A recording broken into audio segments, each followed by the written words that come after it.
नमस्कार. राकट देशा कणखर देशा दगडांच्या देशा, नाजूक देशा कोमल देशा फुलांच्याही देशा, मंगल देशा पवित्र देशा महाराष्ट्र देशा, प्रणाम घ्यावा माझा हा श्री महाराष्ट्र देशा. अशा ओजस्वी आणि तेजस्वी शब्दात गोविंदाग्रजांनी ज्या प्रदेशाचे गौरवगान लिहिले त्या महाराष्ट्राचे हे हिरक महोत्सवी वर्ष. पाहता पाहता संयुक्त महाराष्ट्र अस्तित्वात येऊन 60 वर्षे झाली. एका प्रदेशाचा विचार करता 60 वर्षे हा तसा काही फार मोठा काळ नाही. परंतु तंत्रज्ञान युगात वावरणाऱ्या आणि गुगल हा गुरु आणि विकिपीडिया हे विद्यापीठ मानत त्यावरील माहितीलाच ज्ञान समजणाऱ्या विद्यार्थ्यांच्या एकंदरीत स्मृती स्वभावाचा विचार करता हा हिरक महोत्सवी महाराष्ट्र कोणाच्या आणि कोणत्या विचारधनाच्या बळावरती ताठ मानेने उभा आहे हे तरुण पिढीला नीटपणे कळायला हवे. हा प्रदेश जसा दगडांचा आणि फुलांचा आहे तसाच विचार आणि विवेकाचाही आहे याचीही जाणीव त्यांना व्हायला हवी. या भावनेतून हिरक महोत्सवी महाराष्ट्राची वैचारिक जडणघडण करणाऱ्या महर्षी विठ्ठलरामजी शिंदे, दुर्गा भागवत, इरावती कर्वे, कॉम्रेड शरद पाटील, डॉक्टर आह साळुंखे, डॉक्टर रावसाहेब कसबे, शेषराव मोरे अशा सखोल अभ्यासातून आपले मूलभूत चिंतन मांडणाऱ्या विचारवंतांच्या निवडक विचारधनाचा परिचय तरुण पिढीला करून देण्याचा प्रयत्न आम्ही युवा मनवंतर या डिजिटल माध्यमातून करत आहोत.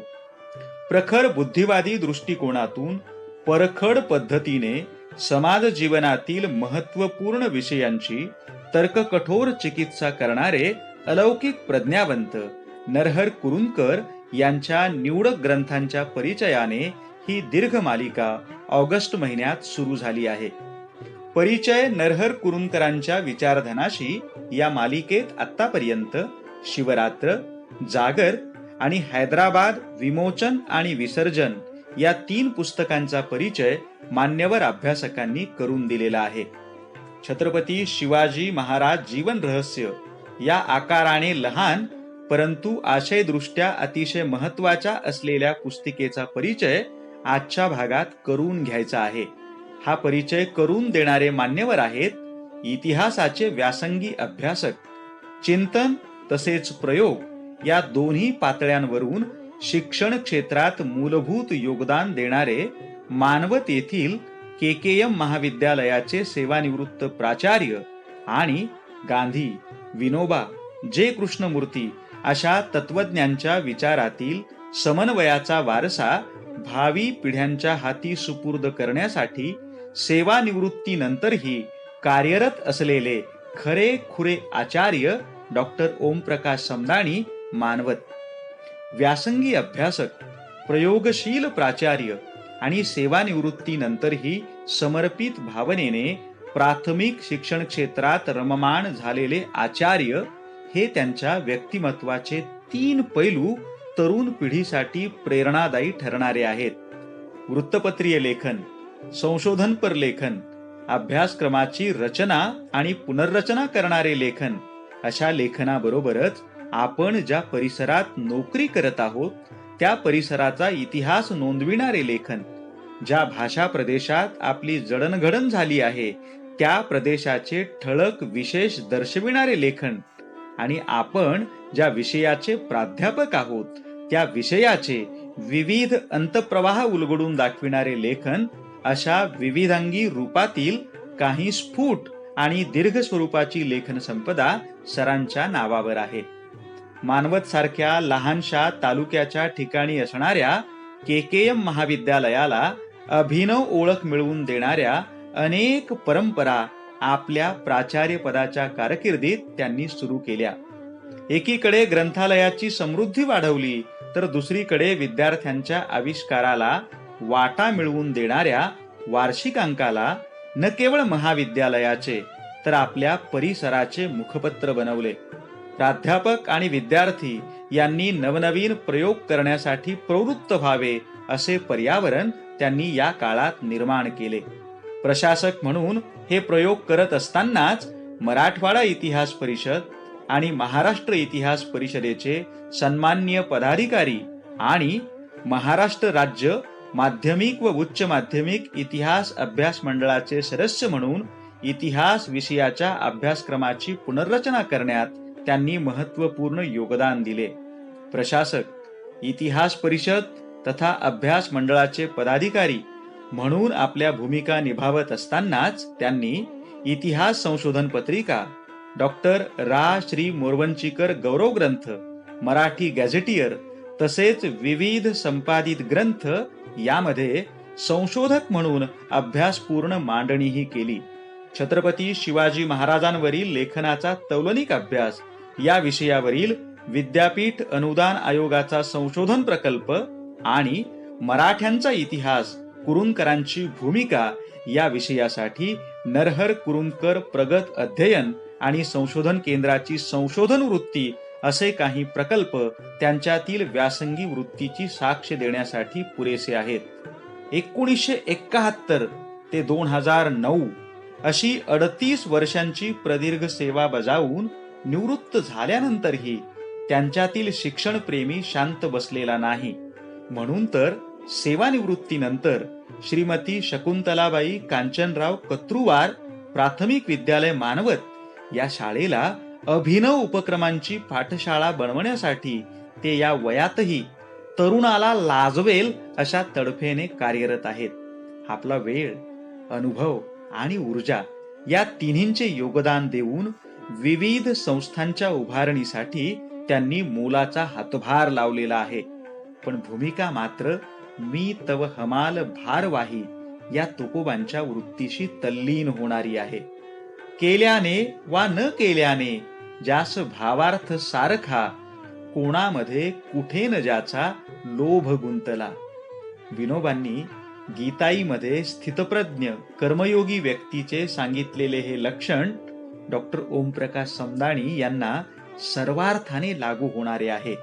अशा स्थितप्रज्ञ व्यासंगी अभ्यासकाने नरहर कुरुंदकरांच्या अतिशय महत्वाच्या पुस्तिकेचा करून दिलेला परिचय म्हणजे प्रस्तुत मालिकेसाठी एक अनमोल ठेवा आहे. आपण सर्वजण त्यांच्या या पुस्तक परिचयाचे हार्दिक स्वागत कराल याची आम्हाला खात्री आहे. नमस्कार. युवा मनमंथर, कल्पक विद्यार्थी समूह आणि माझे स्नेही प्राध्यापक डॉक्टर विश्वाधार देशमुख यांनी ही संधी मला उपलब्ध करून दिलेली आपल्याशी संवाद साधण्याशी, आपल्याशी बोलण्याशी. सुरुवातीलाच मी त्यांचे मनपूर्वक आभार मानतो. ज्या पुस्तकाविषयी मी बोलणार आहे त्या पुस्तकाचं नाव छत्रपती शिवाजी महाराज जीवन रहस्य, लेखक अर्थातच नरहर कुरुंदकर. या पुस्तकाच्या अनुषंगाने बोलण्याच्या पूर्वी एक गोष्ट आपण लक्षात घेतली पाहिजे की हे इसवी सनाचं 17वं शतक आहे आणि मध्ययुगीन भारताला प्रबोधनाची कुठलीही पार्श्वभूमी नाही. समाजकारण, धर्मकारण, राजकारण, अर्थकारण अत्यंत पारंपरिक पद्धतीने आणि अव्यवस्थित अशा पद्धतीचं या दरम्यानच्या कालावधीमध्ये होतं. त्या पार्श्वभूमीवरती एक इतिहासाला कलाटणी देणारी अशी घटना म्हणजेच मराठ्यांच्या स्वतंत्र सार्वभौम सत्तेच्या स्थापनेचा हा कालखंड आहे. हे पुस्तक रूढ अर्थाने इतिहासाचं पुस्तक नाही. शिवाजी महाराजांचं हे चरित्र नाही किंवा मराठ्यांचा हा समग्र इतिहास सुद्धा नाही. या पुस्तकामध्ये लढाया नाहीत, या पुस्तकामध्ये मोहिमा नाहीत, या पुस्तकामध्ये तह किंवा डावपेचांचं वर्णन नाही. या पुस्तकामध्ये शिवाजी महाराजांनी ज्या स्वतंत्र सार्वभौम सत्तेची स्थापना केलेली आहे आणि ही स्थापना ज्या पार्श्वभूमीवरती केल्या गेलेली आहे ते अलौकिक अशा पद्धतीचं कार्य आहे. ऐतिहासिक कलाटणी देणारी घटना आहे. या कार्यामागच्या प्रेरणा, या कार्यामागचं ध्येय धोरण आणि या उभारणीच्या बांधणीच्या कार्यपद्धतीचा शोध त्यांनी मिळवलेलं जे यश आहे त्या यशाचं रहस्य या पुस्तकामधून लेखकाने प्राचार्य नरहर कुरुंदकर यांनी त्याचं संपूर्ण विश्लेषण केलेलं आहे असं आपल्याला दिसतं. हा इतिहास नाही, पण ही तत्कालीन कालखंडामधील घटनांच्या अनुषंगाने केलेली इतिहास मीमांसा आहे. या पुस्तकामध्ये इतिहासाच्या पुस्तकाच्या अनुषंगाने आपल्याला जे घटना या केंद्रस्थानी असतात तशा घटना केंद्रस्थानी नाहीत. याचा अर्थ घटनांचं महत्त्व मान्य नाही असा होत नाही. घटनांचे संदर्भ फक्त लक्षात घेतलेले आहेत, घटनांचा तपशील मात्र दिलेला नाही. आणि त्याचं कारण असं आहे की घडलेल्या घटनांची एका अर्थाने ही केलेली मीमांसा आहे, मर्मग्राही अशा पद्धतीची मीमांसा आहे, तर्कशुद्ध अशा पद्धतीची मांडणी आहे, सर्वस्पर्शी अशा पद्धतीचा विचार आहे, अभिनिवेश विरहित अशा पद्धतीचं हे संपूर्ण लेखन आहे असं आपल्याला दिसून येतं. या पुस्तकाचं वैशिष्ट्य असं आहे की हे पुस्तक तुम्हाला विचार करायला प्रवृत्त करतं. विचार करण्याची प्रक्रिया अत्यंत मौलिक स्वरूपाची असते निष्कर्षापेक्षा, हे या पुस्तकातून आपल्या लक्षात येतं आणि हे आपण आवर्जून लक्षात घेण्यासारखा हा मुद्दा आहे. आणखी एक मुद्दा या पुस्तकाच्या संदर्भात आणि या लेखकाच्या प्राचार्य नरहर कुरुंदकरांच्या संदर्भामध्ये आवर्जून लक्षात घेतला पाहिजे तो असा आहे की लेखक हे काही इतिहास संशोधक नाहीत, इतिहासकार नाहीत आणि इतिहासाच्या कुठल्याही पुस्तकाच्या संदर्भामध्ये एक कायम लक्षात ठेवण्यासारखी गोष्ट अशी आहे. प्राध्यापक ओकशॉट नावाचे एक विचारवंत होऊन गेले, त्यांनी असं म्हटलेलं आहे की इतिहासाचं पुस्तक वाचण्याच्या पूर्वी त्या इतिहासाचा लेखक कोण आहे. त्यांनी जे म्हटलेलं आहे ते अशा पद्धतीचं आहे की तथ्यांची चिंता, तथ्य म्हणजे फॅक्ट्स, तथ्यांची चिंता करण्याच्या ऐवजी त्या पुस्तकाचा लेखक कोण आहे हे सुरुवातीला तपासून घेतलं पाहिजे. आणि हे सांगण्याच्या मागे किंवा याचा अर्थ अशा पद्धतीचा होतो की इतिहास लेखकाचं जे इतिहास लेखन असतं ते त्याच्या मनातून परावर्तित होऊन येत असतं आणि म्हणून ते जर त्याच्या मनातून परावर्तित होऊन येत असेल तर ते निर्भीळ असण्याची कोणतीही शक्यता नसते, किंबहुना ते निर्भळ असत नाही. या अनुषंगाने कुरुंदकरांनी सुद्धा असं म्हटलेलं आहे की मी स्वतः कोणत्याही कक्षेत बसू शकेल असा इतिहासकार नाही, असा इतिहास संशोधक नाही. खरे हे आहे कुरुंदकरांच्या संदर्भामध्ये मात्र की कुरुंदकरांच्या सारख्या प्रज्ञावंतांना ज्ञानशाखेच्या कुठल्याही प्रकारच्या सीमा बांधू शकत नाहीत. कुरुंदकरांच्या आकलनाचे, कुरुंदकरांच्या ज्ञानाचे क्षेत्र अत्यंत विशाल आणि व्यापक अशा पद्धतीचे आहे. त्यांचे विवेचन सर्वस्पर्शी आहे. साहित्य विचार, सौंदर्यशास्त्र, तत्वज्ञान, राजकारण, व्याकरण, भाषाशास्त्र, इतिहास, संगीत या विविध विषयांचा त्यांचा मोठा व्यासंग आहे असं आपल्याला दिसून येतं. म्हणून कुरुंदकर इतिहास संशोधक आहेत किंवा नाही आहेत हे फारसं महत्त्वाचं ठरत नाही. त्यांनी केलेली इतिहासाची जी मीमांसा आहे ती किती मौलिक स्वरूपाची आहे आणि इतिहासाचं क्षेत्र या मीमांसेमुळं किती समृद्ध झालेलं आहे, किती संपन्न झालेलं आहे हे अधिक महत्त्वाचं आहे. आणि याची पावती आपल्याला जी दिसून येते ती अशी की महाराष्ट्र इतिहास परिषदेच्या इसवी सन 1980 मध्ये धुळे येथे झालेल्या इतिहास परिषदेच्या मध्ययुगीन सत्राच्या अध्यक्षपद त्यांनी स्वीकारावं यासाठी त्यांना निमंत्रित करण्यात आलेलं होतं. आणि या इतिहास परिषदेच्या मध्ययुगीन सत्राच्या अध्यक्षपदावरून त्यांनी केलेलं भाषण अत्यंत मौलिक स्वरूपाचं आहे. ते प्रसिद्ध अशा पद्धतीचं भाषण आहे.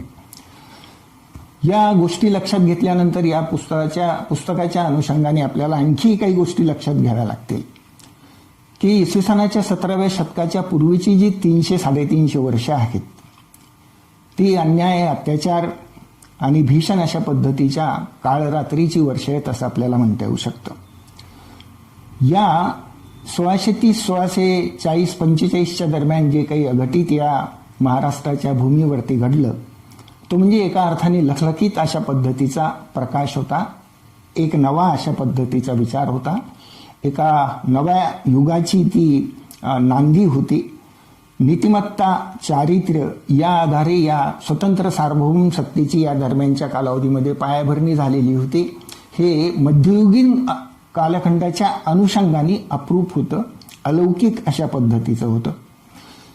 या दरम्यानच्या कालखंडातील आणखी एक मुद्दा म्हणजे शिवछत्रपतींनी अगदी सुरुवातीपासून इसवी सन 1645, 46, 47, 50 ही जी सुरुवातीची वर्ष आहेत त्या वर्षामध्ये असं दिसून येतं की व्यवस्थेचा आग्रह धरलेला आहे. यापूर्वीच्या कालखंडाचं वैशिष्ट्य म्हणजे व्यवस्थेचा अभाव आणि या 4-5 वर्षाच्या उभारणीच्या कालखंडामध्ये व्यवस्थेचा आग्रह हे छत्रपतींच्या कार्यपद्धतीचं नमूद करण्यासारखं वैशिष्ट्य होतं. ते आपण अधोरेखित केलंच पाहिजे. बांधणी, उभारणी या गोष्टी अत्यंत महत्त्वाच्या होत्या. घटनांच्या मध्ये रोमांच असतं, घटनांच्या मध्ये रोमहर्षकता असते, पण त्या घटना त्या अर्थाने एवढ्या महत्त्वाच्या नसतात जेवढ्या महत्त्वाच्या बांधणी आणि उभारणीचा केला गेलेला जो प्रयत्न असतो. ते एक मूल्य असतं, ज्या मूल्यांच्या आधाराने लोककल्याण, लोकांचा विश्वास संपादन केला जातो, लोकभावनांचं उद्दीपन त्याच्यामधून होत असतं. ह्या ज्या घटना आहेत या घटनांचा विचार करत असताना आपल्याला असं दिसेल की या घटना सुट्या अशा पद्धतीच्या घटना नाहीत. या घटनांच्या मध्ये सलगता आहे, या घटनांच्या मध्ये परस्पर पूरकता आहे, या घटनांच्या मध्ये तर्कसंगत मनोविश्लेषण आहे, समान अशा पद्धतीचं सूत्र आहे. या राज्याच्या उभारणीच्या प्रारंभापासून अगदी शेवटपर्यंत आपल्याला एक मूल्य अशा पद्धतीचं दिसेल की हे राज्य धर्माधिष्ठित राज्य नाही. एतद्देशीयता हे या राज्याचं मूल्य आहे. साहेबी कारकुनाची हा या राज्याचा विशेष असा असणारा नमूद करण्यासारखा भाग्य आहे. आणि या सगळ्या मूल्यांचा जो काही साकल्याने परिणाम आपल्याला दिसून येतो तो परिणाम असा आहे की जनतेच्या मनामध्ये या राज्याच्या विषयी अत्यंत आत्मीयतेची भावना निर्माण झालेली आहे. हे राज्य आपलं राज्य आहे, हा राजा आपल्यामधला राजा आहे आणि ही मध्ययुगीन कालखंडाच्या संदर्भामध्ये एक वेगळी अशा पद्धतीची असणारी नोंद आहे. लक्षात घेण्यासारखा हा मुद्दा आहे. कारण यापूर्वीच्या राज्यसत्तांचा आणि राज्यकर्त्यांचा इतिहास जर आपण बघितला, राजघराण्यांचा इतिहास जर आपण बघितला तर जनतेच्या मध्ये आणि त्यांच्यामध्ये कुठल्याही पद्धतीचा समन्वय नाही असं दिसून येतं. जनतेला ते राज्य आपलं वाटत नव्हतं असंही दिसून येतं. हाच एक मुद्दा अशा पद्धतीचा आहे की ती छत्रपतींच्या कार्याची महत्ता होती असं आपल्याला म्हणता येऊ शकतं. आणखी एक लक्षात घेण्यासारखी बाब या पुस्तकाच्या अनुषंगाने कुरूंकरांनी जी स्पष्ट केलेली आहे ती अशा पद्धतीची आहे की राष्ट्रनेत्याचं नेतृत्व हा सलग एकांक असतो. राष्ट्रनेत्याचं नेतृत्व हा सलग एकांक असतो याचा अर्थ असा होतो की आपण ज्या पद्धतीने त्याचा वेगवेगळ्या भागामध्ये विचार करतो तशा पद्धतीने विचार जर केला तर समग्र अशा पद्धतीचं त्या इतिहास पुरुषाचं जे व्यक्तिमत्व असतं त्याचं आकलन आपल्याला होऊ शकत नाही. ज्या पद्धतीने सहस्त्र पाकळ्यांचं कमल आणि त्या सहस्त्र पाकळ्या बांधून ठेवण्याचं जे एक नैसर्गिक आणि त्याच्यामधून ते उत्फुल्ल अशा पद्धतीचं कमल हे आपल्याला मनोवेधक वाटतं, मनमोहक वाटतं, तशाच पद्धतीने कुठल्याही इतिहास पुरुषाच्या संदर्भामध्ये सुट्या सुट्या अशा पद्धतीच्या घटनांचा विचार न करता त्याचा एक एक भाग असा समजून न घेता प्रामुख्याने एक अविभाज्य अशा पद्धतीचं सूत्र त्या सर्व घटनांच्या मध्ये असतं. ते सूत्र हे समजून घेणं महत्वाचं असतं आणि म्हणून त्या अर्थाने शिवाजी महाराजांच्या चरित्राचा विचार करत असताना घटना महत्वाच्या मानल्या गेलेल्या नाहीत. घटनांच्या मागची असणारी जी विचारसरणी आहे, घटनांच्या मागची असणारी जी वृक्ष कहाणी आहे, पण घटनांच्या मागे असणाऱ्या या वृक्ष कहाणीमध्येच घटनांच्या पेक्षा अधिक रोमांच आहे हे कुरूंकरांनी म्हटलेलं आहे आणि ते विधान अगदी इतिहासाला धरून अशा पद्धतीचं विधान आहे. मुळात जीवनाचा जो स्वभाव आहे तो संश्लेषणाचा, ज्याला आपण संश्लेषण असं म्हणतो, तो आहे. विश्लेषण आणि विवेचक त्याचं विश्लेषण करतात. विवेचक त्या घटना वेगवेगळ्या अर्थाने समजून सांगतात, पण त्याच्या मागचं असणारं सूत्र हे अत्यंत महत्त्वपूर्ण आहे आणि तेच सूत्र घेऊन संपूर्ण आपलं विवेचन नरहर कुरूंकरांनी या पुस्तकामध्ये केलेलं आहे. नरहर कुरूंकरांच्या लेखनशैलीचं आणखी एक वैशिष्ट्य असं आहे की विवेचनाच्या ओघात नरहर कुरुंदकर प्रश्न उपस्थित करतात. हे प्रश्न वाचकाच्या मनामध्ये निर्माण झाले पाहिजेत. असे प्रश्न निर्माण होणं म्हणजे विचार करण्याचा प्रारंभ आहे. तुम्ही विचार करायला लागता, प्रश्न उपस्थित होतात, उत्तरांचा तुम्ही शोध घेता आणि मग एक वैचारिक अशा पद्धतीची प्रक्रिया त्याचा प्रारंभ होतो. आणि मग ती प्रक्रिया जेवढी तटस्थ असेल, निर्विकार असेल, अभिनिवेश विरहित असेल, तेवढं उत्तर हे अधिक अचूक असण्याची शक्यता निर्माण होते. हेही या पुस्तकातून आपल्याला वाचायला मिळतं, हेही या पुस्तकातून आपल्याला शिकायला मिळतं. या सगळ्या गोष्टी या पुस्तकाच्या संदर्भामध्ये महत्त्वपूर्ण अशा पद्धतीच्या आहेत आणि म्हणूनच त्या आपण अधोरेखित केल्या पाहिजेत. शिवछत्रपतींच्या सुरुवातीच्या मी आधी उल्लेख केल्याप्रमाणे साधारणपणे इसवी सन 1645 ते 1650 या दरम्यानचा कालखंड जो आहे, या कालखंडामधल्या ज्या घटना आहेत, म्हणजे अफजल खान वधापूर्वीचा जो कालखंड आहे, त्या कालखंडामधल्या जावळीच्या खोऱ्याचा एक अपवाद जर वगळला तर या अत्यंत छोट्या छोट्या अशा पद्धतीच्या घटना आहेत. छोटं अशा पद्धतीचं कार्य या दरम्यानच्या कालावधीमध्ये शिवछत्रपतींनी उभं केलेलं आहे आणि हे अगदी साहजिक आहे. असाच दृष्टिकोन असणं हे तारतम्याला आणि इतिहासाला धरून आहे असे आपल्याला म्हणता येऊ शकेल. म्हणूनच मोठ्या युद्धापासूनचा बचाव आणि मोठ्या युद्धापासूनचा बचाव याच्या मागची असणारी जी तार्किक संगती आहे ती अशा पद्धतीची आहे की जे उदयोन्मुख अशा पद्धतीची सत्ता असते, त्या सत्तेच्या ज्या मर्यादा असतात, त्या सत्तेची जी ताकद असते ती अत्यंत तशी मर्यादित स्वरूपाची असते. सैन्य नसतं, शस्त्रास्त्र नसतात, साधन संपत्ती नसते आणि त्यामुळे मोठा अशा पद्धतीचं संकट किंवा मोठं अशा पद्धतीचं युद्ध उभं करणं शक्य सुद्धा नसतं. सुरुवातीच्या कालखंडामध्ये लोकांचा विश्वास संपादन करणं, एका राज्याची उभारणी करणं, बांधणी करणं आणि त्यातून लोकांना असं वाटलं पाहिजे की हा राजा आपला आहे. या राजाचा जो दृष्टिकोन आहे सत्ता उभारणीच्या संदर्भामधला, तो दृष्टिकोन हा लोककल्याणाचा दृष्टिकोन आहे आणि मग त्याच्यातून तुमच्या आजूबाजूला लोक उभे राहतात, लोक संघटित होतात, लोकांना ते राज्य आपलं वाटायला लागतं. हीच सगळी प्रक्रिया या दरम्यानच्या कालावधीमध्ये मराठा इतिहासाच्या संदर्भामध्ये आवर्जून लक्षात घेण्यासारखी गोष्ट आहे. इसवी सन 1644 ते 47 या दरम्यानच्या कालावधीमध्ये हा थोडासा मनोविश्लेषणाचा भाग आहे. कुरुंदकरांनी हा मुद्दा अत्यंत चांगल्या पद्धतीने स्पष्ट केलेला आहे.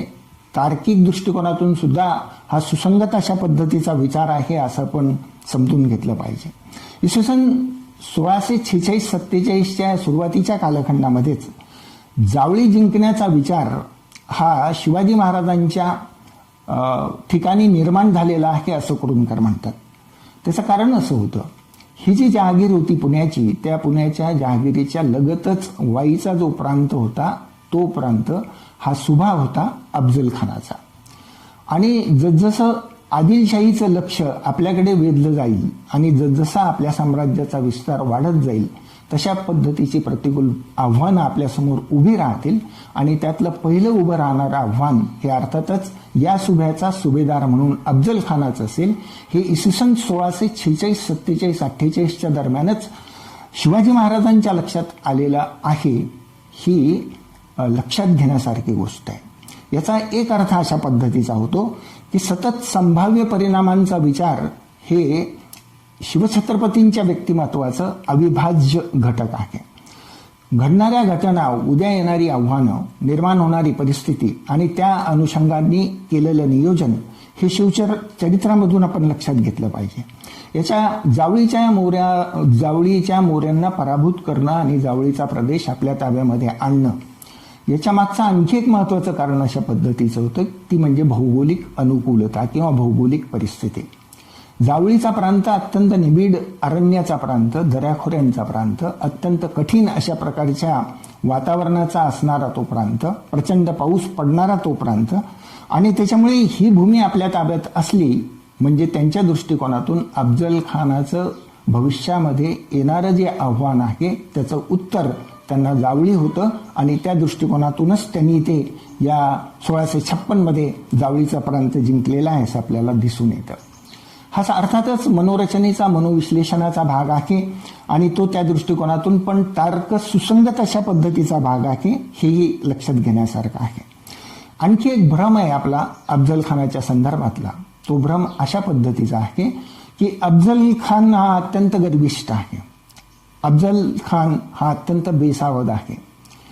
वस्तुतः अशा पद्धतीची कुठलीही अफजल खानाच्या संदर्भातली नमूद केलेली माहिती ह्या सत्याचा अपलाप आहे असं आपल्याला म्हणता येऊ शकतं. अफजल खान एकच मुद्दा होता की छत्रपतींनी ज्या पद्धतीने या सगळ्या गोष्टीचा शेवट करण्याचं ठरवलेलं होतं, युद्धभूमीची जी निवड छत्रपतींनी केलेली होती, जी निवड अफजल खानाला करता आली नाही, ते छत्रपतींचं वैशिष्ट्य होतं. तो छत्रपतींच्या यशाच्या दृष्टिकोनातूनचं महत्त्वपूर्ण असं उचलल्या गेलेलं पाऊल होतं असं आपल्याला म्हणता येऊ शकतं. आणि म्हणूनच 10 नोव्हेंबर 1659 ठरल्याप्रमाणे अफजल खानाचा शेवट झाला.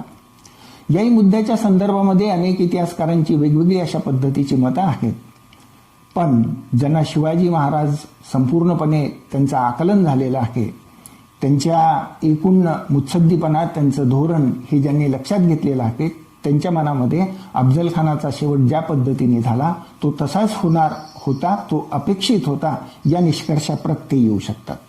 इथे पुन्हा धोका अशा पद्धतीचा आहे की अफजल खान वधाच्या अनुषंगाने विचार करत असताना त्या घटनेमधील असणारं जे रोमांच आहे, त्या घटनेमधील असणारी जी रोमहर्षकता आहे ती आपल्याला अधिक महत्त्वाची वाटते. सामान्यपणे असं घडतं.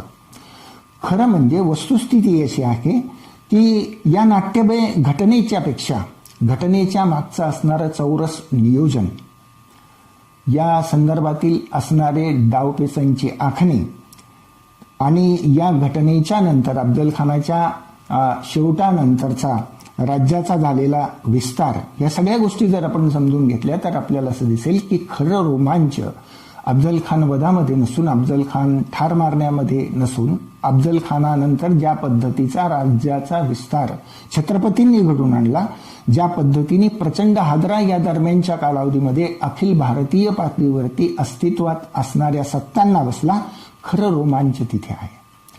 ही पहिली घटना आहे छत्रपतींच्या इतिहासातली, मराठ्यांच्या सत्तेच्या इतिहासातली, की या घटनेमुळे छत्रपतींची सत्ता आता अखिल भारतीय पातळीवरती जाऊन पोहोचलेली आहे. अखिल भारतीय सत्तांचं लक्ष आता शिवाजी महाराजांच्या या सगळ्या प्रयत्नांच्याकडे शिवाजी महाराजांच्या या प्रयत्नाकडे वेधल्या गेलेलं आहे असं आपल्याला दिसतं. प्रचंड सामर्थ्य या घटनेमुळे वाढलं, शस्त्रास्त्र वाढली, संपत्ती वाढली, लष्करी सामर्थ्य वाढलं आणि सगळ्यात मुळात महत्त्वाची गोष्ट म्हणजे प्रचंड अशा पद्धतीचा आत्मविश्वास वाढला. या घटनेच्या अनुषंगाने म्हणून आपण या अंगाने विचार केला पाहिजे असं कुरूंकर नमूद करतात आणि कुरूंकरांनी अत्यंत ठसठशीतपणे हे स्पष्ट केलेलं आहे. या घटनेचा आणखी एक अर्थ अशा पद्धतीचा की खरा संघर्ष दक्षिणेमधील असणाऱ्या ज्या सत्ता आहेत, आदिलशाही सत्ता असेल किंवा कुतुबशाही सत्ता असेल, या दोन्ही सत्तांची म्हणजे एतद्देशीयता हा जो मुद्दा आहे त्या अनुषंगाने हा मुद्दा समजून घेण्यासारखा आहे. कुरूंकर असं म्हणतात की आदिलशाही किंवा कुतुबशाही या सत्ता आता शिवछत्रपतींच्या दृष्टिकोनातून आपल्या क्रमांक 1च्या प्रतिस्पर्धी राहिलेल्या नव्हत्या. या दरम्यानच्या कालावधीमधील असणारी जी अखिल भारतीय सत्ता आहे ती मुघलांची सत्ता आहे. प्रचंड मोठी, विस्तृत, व्यापक, सशक्त अशा पद्धतीची सत्ता आहे. सर्वच दृष्टिकोनातून या सत्तेचं असणारं जे स्वरूप आहे ते अत्यंत विस्तृत आणि व्यापक अशा पद्धतीचं आहे. आणि या सत्तेचा जो नेता आहे औरंगजेब, आलमगीर, हा अत्यंत कसलेला सेनापती आहे. अत्यंत धूर्त, अत्यंत चाणाक्ष, चौरस दृष्टी असणारा, मुत्सद्दी, कुशल प्रशासक अशी सगळी विशेषणं आपल्याला औरंगजेबाला लावता येतील. तशा पद्धतीचा प्रतिस्पर्धी हे समजून घेण्यासारखा मुद्दा आहे. प्रामुख्याने हा या दरम्यानच्या कालावधीमधील असणारे जे सगळे जेत्यांचा तो सर्वश्रेष्ठ नेता आहे. इतर सर्व सत्ता ज्या पराभूत झालेल्या होत्या आणि जवळपास भारतभर अशा पद्धतीची सत्ता या दरम्यानच्या कालावधीमध्ये जी अस्तित्वात होती ती मुघल सत्ता होती. हा मुद्दा आणि म्हणून एतद्देशीय सत्तांचा असणारा या दरम्यानच्या कालावधीचा समर्थक छत्रपती शिवाजी महाराज हे त्याचे प्रतिस्पर्धी आहे. या अंगाने या घटनांचा विचार केला पाहिजे असं कुरूंकर म्हणतात.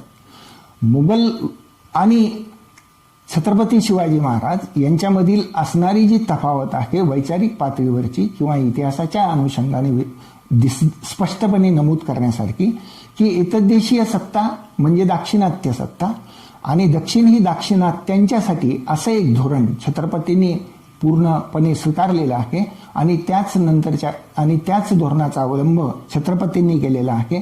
म्हणूनच परस्पर विरोध किंवा परस्परांच्या समोर उभ्या राहिलेल्या सत्ता ही म्हणजे अखिल भारतीय मुघलांची सत्ता आणि त्या सत्तेला विरोध म्हणजे छत्रपती अर्थातच अपरिहार्यपणे औरंगजेबाचे प्रतिस्पर्धी होते. औरंगजेबाच्या संदर्भात आणखी एका गोष्टीचा उल्लेख केला पाहिजे. छत्रपती शिवाजी महाराज म्हणजे काय याचं संपूर्णपणे आकलन झालेला मध्ययुगीन कालखंडामधला औरंगजेब हा सम्राट आहे, मुघल बादशाह आहे. त्या दृष्टिकोनातून हे जे आकलन आहे त्या आकलनाचा अर्थ पुन्हा लक्षात घेतला पाहिजे की ज्या प्रकारच्या स्वतंत्र सार्वभौम सत्तेची निर्मितीचा प्रयत्न या छोट्याशा अशा पद्धतीच्या महाराष्ट्रातल्या एका कोपऱ्यातल्या प्रदेशामध्ये सुरू झालेला होता. ते राज्य किती छोटं आहे किंवा त्या राज्याची सत्ता किती मर्यादित आहे याच्यापेक्षा जे तत्व आणि जे मूल्य त्या राज्याच्या पायाभरणीमध्ये आहे ते अधिक महत्त्वाचं आहे, ते अधिक आव्हान देणार आहे. ती उद्याची सगळी असणारी जी मुघल सत्तेची जी काही परिस्थिती आहे ती पलटून टाकणार अशा पद्धतीचं आहे. हे जर कुणाला कळलं असेल तर ते औरंगजेबाला कळालेलं होतं. हेही कुरुंदकरांनी इथे अधोरेखित केलेलं आहे. 1659-1670 कडे जेव्हा आपण येतो तेव्हा साधारणपणे ही जी 10-12 वर्षे आहेत ह्या 10-12 वर्षांचा कालखंड या उदयोन्मुख अशा पद्धतीच्या सत्तेच्या अनुषंगाने अत्यंत आव्हानात्मक, अत्यंत प्रतिकूल अशा पद्धतीचा, मोठमोठ्या अशा पद्धतीच्या संकटांचा, जाळपोळीचा, लुटालुटीचा अशा पद्धतीचा कालखंड आहे. एक जी आपल्याला आपण घटनेंच्या मधील परस्पर पूरकता हा जो मुद्दा इथे या पुस्तकामधून अधोरेखित केला जातो तो मुद्दा पुन्हा आता आपण लक्षात घेतला पाहिजे की अफजल खान वध इसवी सन 1659 त्याच्यानंतर या घटनेची प्रतिक्रिया म्हणून आदिलशहानी सिद्दीजोहरला पाठवणं, पन्हाळगडाचा तो एपिसोड, त्याच्यानंतर पन्हाळगडावरून पलायन, विशाळगड मध्ये पावनखिंड आणि बाजीप्रभू देशपांडे ह्या ज्या घडलेल्या घटना आहेत या घटना म्हणजे अफजल खानाच्या वधानंतर त्याची प्रतिक्रिया म्हणून सिद्दीजोहर येतो. अफजल खानाचा वध म्हणून जी प्रतिक्रिया मुघलांची आहे ती प्रतिक्रिया म्हणून शाहिस्तेखानाला इकडे पाठवलं जातं आणि इसवी सन 1665 मध्ये मिर्झा राजे जयसिंग येतात. म्हणजे 10-12 वर्षाच्या इतिहासामध्ये अव्याहत अप्रतिहत अशा पद्धतीचा संघर्ष या छत्रपतींच्या वाट्याला या दरम्यानच्या कालावधीमध्ये आलेला आहे असं दिसून येतं. हा जो संघर्ष आहे त्या संघर्षाचा आणखी एक व्यवच्छेदक लक्षण अशा पद्धतीचं आहे की हा संघर्ष अत्यंत विषम अशा दोन सत्तांच्या मधला संघर्ष आहे. एकीकडे प्रचंड सशक्त अशा पद्धतीची सत्ता आहे, सर्व प्रकारची सत्ता संपत्ती आहे, प्रचंड अशा पद्धतीचं लष्करी सामर्थ्य आहे आणि ही सत्ता खूप मर्यादित अशा पद्धतीची असणारी मराठ्यांची सत्ता आहे. एक पुन्हा या इथे लक्षात घेण्यासारखा मुद्दा असा आहे की या 10-12 वर्षाच्या कालावधीमध्ये जनता मात्र कायम या प्रतिकूल आव्हानांच्या परिस्थितीमध्ये सुद्धा स्वराज्याच्या मागे उभी आहे, छत्रपतींच्या पाठीमागे उभी आहे. जनतेच्या असणाऱ्या ज्या निष्ठा आहेत त्या अभंग आहेत. जनतेचा असणारा जो पाठिंबा आहे तो कुठल्याही परिस्थितीमध्ये कमी झाला नाही.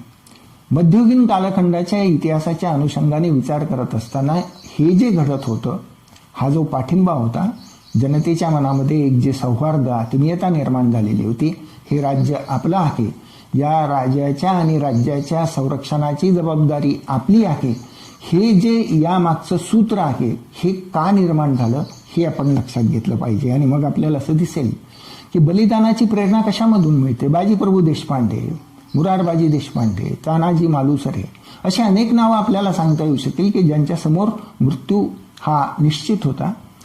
एका अर्थाने या दरम्यानच्या कालावधीमध्ये मृत्यूला या लोकांनी कवटाळलं असं जर आपण म्हटलं तरी ते काही फारसं वावगं ठरणार नाही. हे का निर्माण होतं या प्रश्नाचा शोध आपण घेतला पाहिजे. आणि या प्रश्नाचा शोध घेत असताना आपल्या लक्षात असं येतं की राज्याचा जो कर्ता आहे, राज्याचा जो नेता आहे, राज्याचा जो प्रमुख आहे, त्याचं चारित्र्य, त्याचा ध्येयवाद, त्याची नैतिकता त्याच्या प्रेरणा, लोककल्याणाची असणारी भावना, ह्या सगळ्या अशा पद्धतीच्या गोष्टी आहेत की ज्याच्यामुळे लोकांना हे राज्य आपलं वाटतं. लोक या राज्याचं उत्तरदायित्व स्वीकारण्याच्या दृष्टिकोनातून पुढे येतात. हे राज्य टिकलं पाहिजे अशा पद्धतीची भूमिका लोकांच्या मनामध्ये निर्माण होते आणि त्याच्यामधून मग अभंग अशा पद्धतीच्या निष्ठा निर्माण होतात. त्याच्यामधून बलिदानाच्या दृष्टिकोनातूनची प्रेरणा मिळते असंही आपल्याला म्हणता येऊ शकतं. युद्धभूमीवरती लष्करामधील अनेक लोक मारले जातात, पण युद्धभूमीवरती लढताना मरणं वेगळं आणि आपल्यासमोर मृत्यू देत असताना आपल्या राज्याच्या आणि आपल्या राजाच्या संरक्षणासाठी आत्माहुती देणं वेगळं. या दोन्ही गोष्टींच्या मधला फरक हा समजून घेणं अत्यंत गरजेचं आहे, अत्यंत महत्त्वाचं आहे. ही बलिदानाची प्रेरणा निर्माण होणारं प्रेरक अशा पद्धतीचं नेतृत्व हे शिवछत्रपतींचं नेतृत्व होतं. हा मुद्दा अत्यंत लक्षणीय अशा पद्धतीचा आहे. म्हणूनच हे अशा प्रकारचे मुद्दे आहेत की ज्या मुद्द्यांच्याकडे आपल्याला आवर्जून लक्ष दिलं पाहिजे आणि हेच लक्ष वेधण्याचा प्रयत्न या जीवन रहस्याच्या शोधामध्ये नरहर कुरुंदकरांनी घेतलेला आहे. काय आहे की औरंगजेबासारखा सेनापती ज्याची प्रचंड अशा पद्धतीची मध्यवर्ती सत्ता आहे, तो शेवटी त्याच्या जीवनाच्या शेवटची जी 27 वर्ष आहेत ती 27 वर्ष अव्याहतपणे दक्षिणेमध्ये राहतो आणि दक्षिणेमध्ये राहून मराठी सत्तेचा नामशेष कशा पद्धतीने होईल यासाठी सर्व प्रकारची आपली सत्ता, आपली संपत्ती आणि स्वतःला तो पणास लावतो. हे का घडतं? औरंगजेब आपली स्वतःची मध्यवर्ती राजधानी जी आहे दिल्ली ते सोडून इकडे का आला आणि तो इकडेच का राहिला? हे राज्य त्याच्या राज्याच्या तुलनेमध्ये किती छोटंसं आहे, किती मर्यादित आहे. हा जर आपण विचार केला तर या विचारामधून आपल्याला अत्यंत महत्त्वपूर्ण अशा पद्धतीचे निष्कर्ष काढता येऊ शकतात आणि ते निष्कर्ष अशा पद्धतीचे आहेत की एक रोमांचकारी अशा पद्धतीचं जे घटनेचं स्वरूप आहे ते आपल्याला इथे दिसून येतं की हा राजा पुण्यपुरुष आहे. हा राजा जनतेच्यासाठी लोककल्याणाचा आकांक्षा धरणारा, लोककल्याणाचा विचार कायम ठेवून राज्याची निर्मिती करणारा आणि तेच ध्येय धोरण असणारा अशा पद्धतीचा राजा आहे. आणि मध्ययुगीन कालखंडामध्ये जी राज्य निर्माण झाली, ज्या राज्यसत्ता निर्माण झाल्या, जे काही या दरम्यानच्या कालावधीमध्ये लढाया झाल्या, युद्ध झाली, जो राज्याचा आणि साम्राज्याचा विस्तार झाला, याच्यामागे वैयक्तिक अशा पद्धतीचे स्वार्थ होते. अशा पद्धतीच्या स्वार्थाचा कुठलाही लवलेश या उदयोन्मुख अशा पद्धतीच्या सत्तेमध्ये आपल्याला दिसत नाही. आणि हीच जर काही असेल तर ती छत्रपतींची महत्ता आहे, ते छत्रपतींचं मोठेपण आहे. हे छत्रपतींचं मोठेपण इथे नरहर कुरुंदकर या पुस्तकामध्ये अधोरेखित करतात आणि त्यांच्या यशाचं जे रहस्य आहे त्या या अशा पद्धतीच्या निर्माण होणारे प्रश्न आणि त्याचं जे काही विश्लेषण नरहर कुरुंदकरांनी केलेलं आहे त्याच्यामधून आपल्याला मिळतं. म्हणून हे पुस्तक थोडंसं वेगळं अशा पद्धतीचं, वैशिष्ट्यपूर्ण अशा पद्धतीचं पुस्तक आहे. आणि या सगळ्या घटनांच्या मधून हा सगळा संघर्ष आध्यात्मिक पातळीवरती, आध्यात्मिक समतेच्या पातळीवरती एका राज्याचं वर्णन करत असताना म्हणून आध्यात्मिक समता निर्माण करण्याच्या दृष्टिकोनातूनचा हा प्रयत्न आणि सृजनाची प्रचंड प्रतिभा असणारा राजा या दृष्टिकोनातून आपल्याला करता येऊ शकते. हे या 2 शब्दासह मी या सगळ्या पुस्तकाच्या परिचयाचा शेवट करतो. धन्यवाद.